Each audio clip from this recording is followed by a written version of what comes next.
Hello.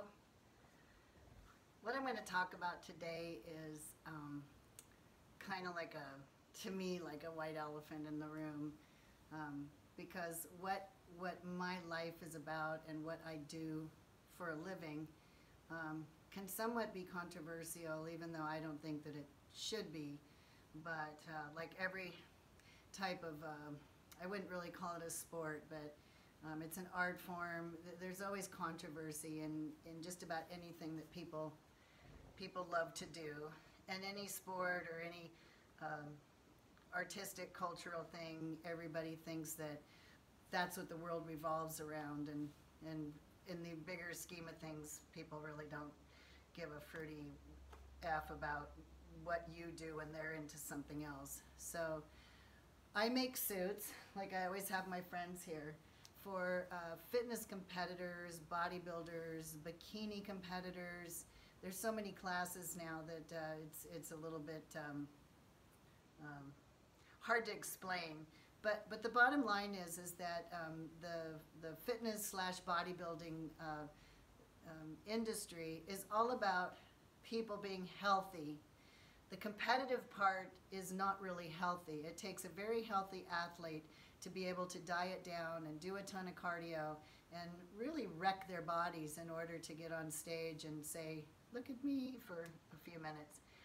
But it is a passion that people have.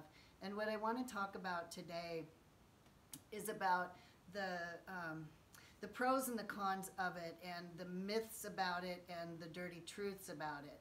And so when it comes to the dirty truths, there's a lot of people that don't have any part of the dirty part of it, but it really makes them angry when people just stereotype only certain types of people that do bodybuilding. So what I'm going to do is kind of mix everything, and this might even be a two-parter because it just goes forever. And when I have clients here and I'm making suits, they say that their favorite thing is to hear stories that I have from the last almost 40 years of being around bodybuilders, when it was just innocent bodybuilding and people weren't really that spectacular. So I'm going to do a con and then a pro. Obviously the main thing is that people that don't know anything about the industry just assumes that anybody that has biceps and shoulders and pecs take a steroid in order for their bodies to look that way. And it couldn't be more wrong. And there's a lot of athletes, whether it's gymnasts and track and field people who are always lean their whole lives, and they get older and they can't really do any more of what they were doing in track and field and gymnastics, so they get into the gym and they keep their bodies healthy, and they do anything from CrossFit to resistance training so that they can keep themselves looking good, and then they can get on stage and compete. So those type of people in track and field and gymnastics are very competitive people in the first place. And so for them to be able to further that, whether they got injured or they got older or they grew too tall or whatever it is, it's a fun place where they can continue to work out. And those are the ones that always get accused of taking some non-ethical supplements in order for them to look that way, and couldn't be more wrong. You also have ex-football players.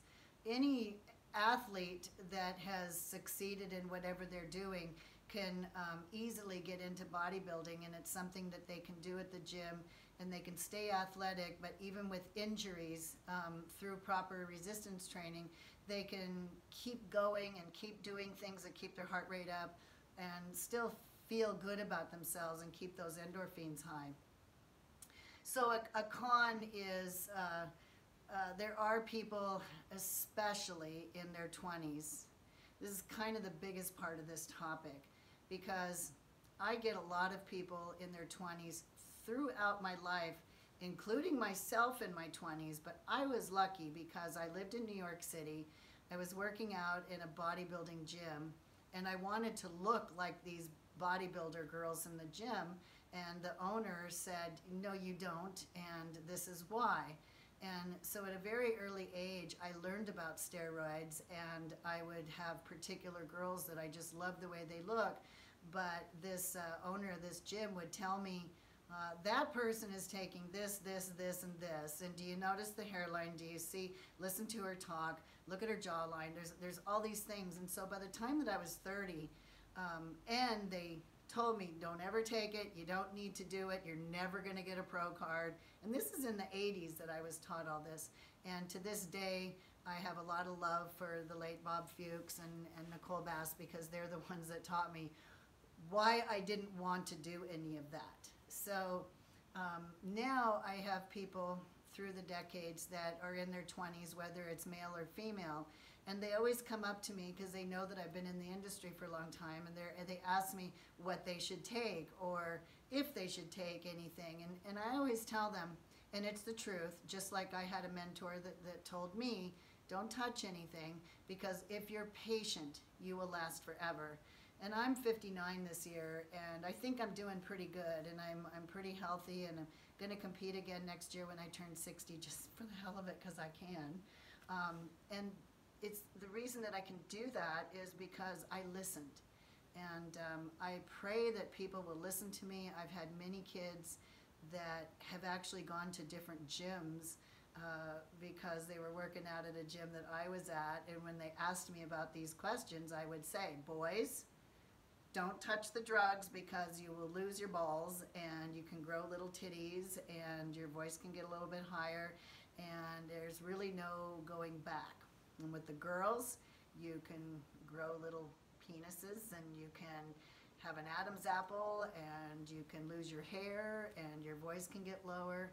And this all happens because you're messing with your hormones. And when you're in your 20s, trust me, you do not know what you want until you're in your maybe 30s or mid-30s. And so there's a lot of girls that have not had that athletic background, and then they've decided, there's a lot that were overweight and picked on as kids, and they get to a gym where they see these competitions, and there's trainers everywhere that are like vultures just waiting for something to land.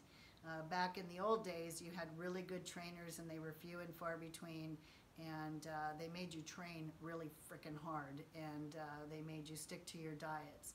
And nowadays, there's a lot of trainers out there, no matter how they advertise themselves, especially these online people, and they'll say, well, take a little bit of this and take a little bit of that, and they don't even care how old the people are. And it's just a very seedy side of this industry. Let's go to a con.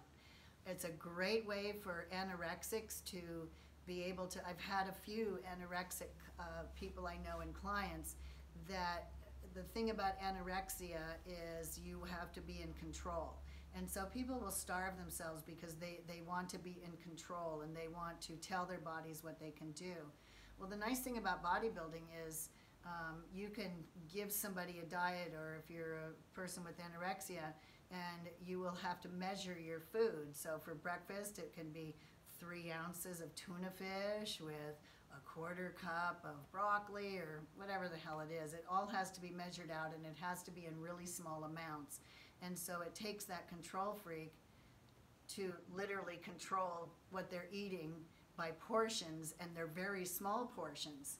So it's a good way for anorexias to get back into being healthy, which I've had a few, and it's been successful.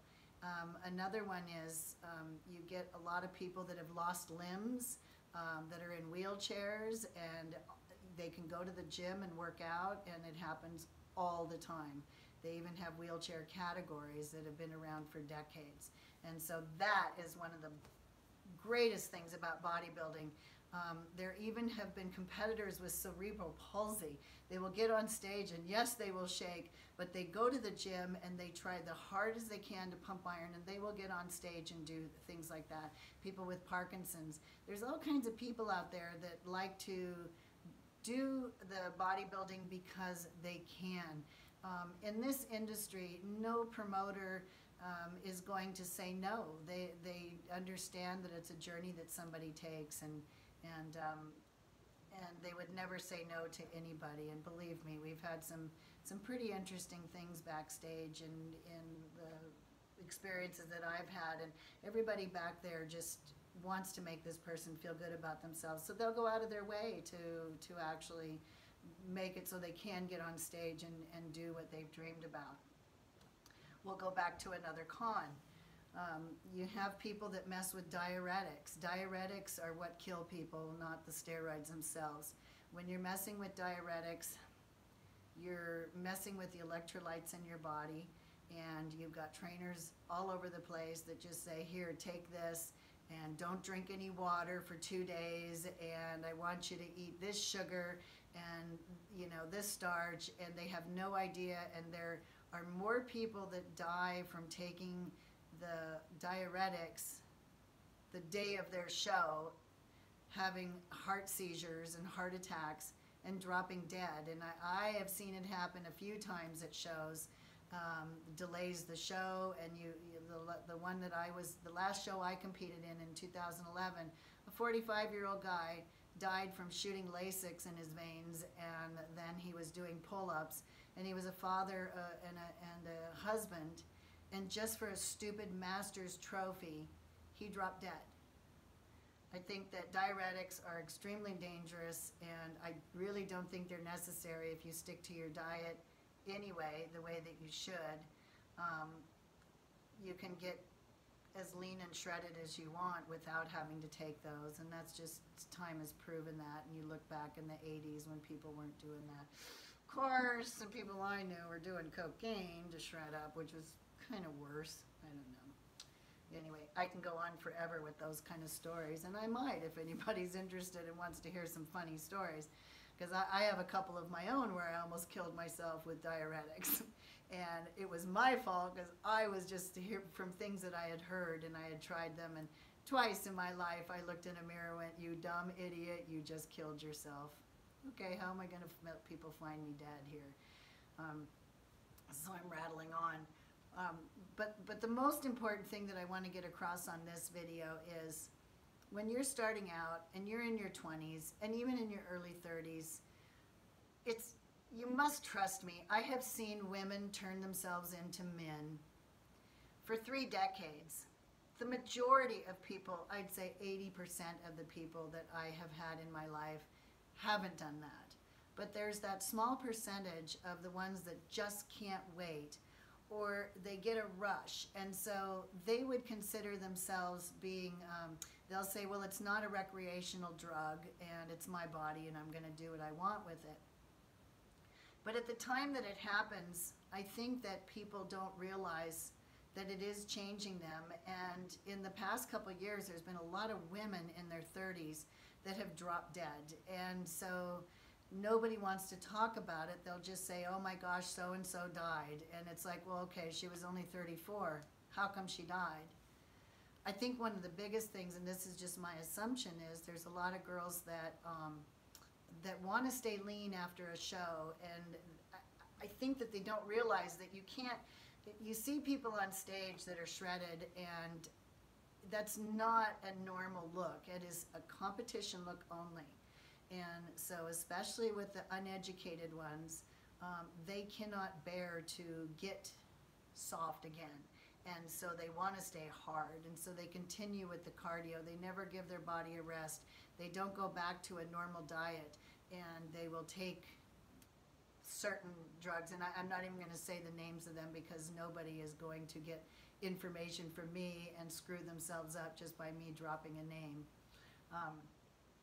But that is a huge problem, and so it's like body dysmorphia. It's a type of body dysmorphia where they have to do steroids, and they have to pump iron, and they have to eat like maniacs so that they can continue to look muscular and non-natural. And then they don't understand why people stare at them on the streets. And it's like, if you're going to do that, you must understand that you are going to be noticed, and people are going to pick on you. So the main thing that I'm just trying to get across on this is there are positive things about it, and there are negative things about it. And my message here is, as screwed up as it sounds, is mainly for the young people. I have some people in there now that I used to work out in a little small town up here, and you know, now I see them and they're just jacked and they're just huge and vascular and just ready to tear the world down. And, you know, give them another 10 years, and if they don't slow down, they're going to be dead too. And it's just a sad part. But like I say, it's a very small percentage. It's just that I do know some, and I don't think that there's anything I can say that would get somebody to change their mind. What I would say is, I think that I'm a perfect example. I survived all those years of people around me doing things to get that way. I used to get picked on in a gym because I didn't train heavy, because I didn't diet down like they did, and so I wasn't shredded. But my first competition, I was 38 years old, and I was shredded on fish and mushrooms, and not the psilocybin type, unfortunately, and maybe some asparagus, and then I kind of moved my diets here and there and played with them myself, and have changed throughout the years. And the last time I competed was 2011. I think maybe I had done, between those years, maybe 15 or 18 competitions, looked different every single time because I was playing with food. And so that was 51, 2011. So we'll see what happens in 2020 when I'm 60. I haven't figured out exactly what I'm going to do yet. Probably going to have my friend Abby kick my ass because I've never had a trainer before, but I love her. And I'm just going to leave it at that. I'm kind of opening up a Pandora's box because everybody knows everything. And one thing I can say is I know a freaking lot when it comes to this. And I have seen really stupid ass trainers that have really messed up younger girls because they don't, all they want to do is have somebody win a show. And so they will give them as many drugs as they can to get them shredded. And they don't think about them afterwards. And I have many girls that are just bloated and don't understand why they look that way. So what I'm trying to get across in this video is, when you're young, do what my mentors did. I listened to them, and I just was patient, and I trained, and I dieted the best way that I could to stay healthy. And I waited until I was in my late 30s to do my first show, which not everybody's going to do that. I understand that. But don't be in a rush, and don't think that you have to like be a champion at 25 or 28. You can be a competitor. You can learn slowly and play with things in your 40s and late 30s. Then it's a little less dangerous to your hormones. But once you go through menopause like I have, the hormones change on their own, so it's kind of a reward for being a good girl for all my 20s and 30s. And now I'm going to be in my 60s in another year. So I'm going to shut up now, and hopefully something that I said in this blabbering blah of what I just did can affect somebody out there. If it just affects one person to think about it and maybe back off a little bit, or, you know, if you do continue on the road that you are and you end up taking something that turns you into a dude, it ain't my fault. I'm just trying to make people nice and clean, and I'm not against it. It's just that I'm against it for younger people. So you get older, you know what you want to do, that's fine. Someday I might jack myself with everything by the time I'm in my mid-60s, because who's going to care anyway? But when you're younger, you still don't know what you want to do. If you're going to have kids, if you want to change your career, whatever, you don't want to be stereotyped because of something, a mistake that you made years before. And maybe in the future, I might get some of my friends that are open about it to come on YouTube and talk to people about it if they want. So if you have any questions about this, you can go ahead and ask me on my page, or you can go onto my website, marychristine.com, M-E-R-R-Y, and send me an email through the contact information, or find me on Facebook at Mary Christine Bodywear. I'm shutting up now for real this time, so I'm going to say I only have 2 girls with me because everybody else left the building, and I will speak to you next week. Thank you for your time, and I hope some of it helped, and I'm going to reach forward and shut you